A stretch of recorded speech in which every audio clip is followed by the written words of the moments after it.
ಇಂದಿನ ಎಸ್ಎಸ್ಎಲ್ಸಿ ಪರೀಕ್ಷೆಯಲ್ಲಿ 25% ಅಂಕಗಳನ್ನು ಪಡೆದವರು ಉತ್ತೀರ್ಣರಾಗುತ್ತಿದ್ರು. ಆದರೆ ಈ ವರ್ಷ ಕನಿಷ್ಠ 35% ಅಂಕಗಳನ್ನು ಪಡೆದುಕೊಳ್ಳುವ ಅಗತ್ಯ ಇರುತ್ತೆ.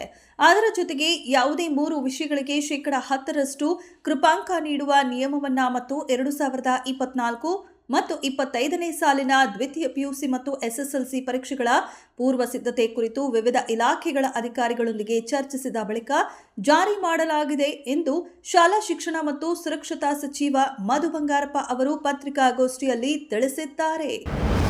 ಹುಬ್ಬಳ್ಳಿಯಲ್ಲಿ ಮಾಧ್ಯಮದವರೊಂದಿಗೆ ಮಾತನಾಡಿದ ಕೇಂದ್ರ ಸಚಿವ ಪ್ರಹ್ಲಾದ್ ಜೋಶಿ, ಭಾರತದಲ್ಲಿ ಬೇರೆ ಸರ್ಕಾರ ತರಲು $21 ಮಿಲಿಯನ್ ದೇಣಿಗೆ ಪಡೆದಿತ್ತು ಎಂದು ಅಮೆರಿಕದ ಅಧ್ಯಕ್ಷರ ಹೇಳಿದ್ದಾರೆ. ವರದಿಗಳ ಪ್ರಕಾರ ಹಿಂದೆ ಅಮೆರಿಕದಲ್ಲಿ ಅಧಿಕಾರದಲ್ಲಿದ್ದವರು ಭಾರತಕ್ಕೆ ಯುಎಸ್ ಮೂಲದ ಒಂದು ಸಂಸ್ಥೆಯ ಮೂಲಕ $21 ಮಿಲಿಯನ್ ದೇಣಿಗೆ ನೀಡಿದ್ದಾರೆ. ಈ ಕುರಿತು ಪ್ರಚಲಿತವಾಗಿರುವ ವಿಚಾರಕ್ಕೆ ಸಂಬಂಧಿಸಿದಂತೆ ಕಾಂಗ್ರೆಸ್ ಪಕ್ಷವು ಸ್ಪಷ್ಟವಾಗಿ ಪ್ರತಿಕ್ರಿಯಿಸಬೇಕೆಂದು ಕೇಂದ್ರ ಸಚಿವ ಪ್ರಹ್ಲಾದ್ ಜೋಶಿ ಅವರು ಹೇಳಿದ್ದಾರೆ.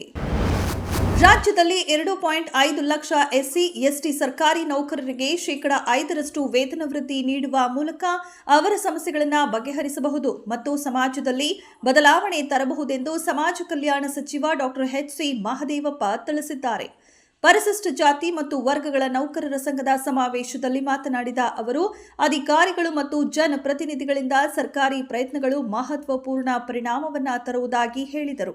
ಅವರು ದೈನಿಕ ಸವಾಲುಗಳನ್ನು ಎದುರಿಸುತ್ತಿರುವವರಿಗೆ ನ್ಯಾಯ ನೀಡಲು ನಿಷ್ಠೆ ಮತ್ತು ಬದ್ಧತೆ ಅಗತ್ಯವಿದೆ ಎಂದು ಅಭಿಪ್ರಾಯಪಟ್ಟರು.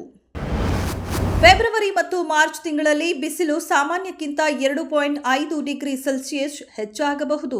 ಈ ಬಗ್ಗೆ ಕಂದಾಯ ಸಚಿವ ಕೃಷ್ಣ ಬೈರೇಗೌಡ ಎಚ್ಚರಿಕೆ ನೀಡಿದ್ದಾರೆ.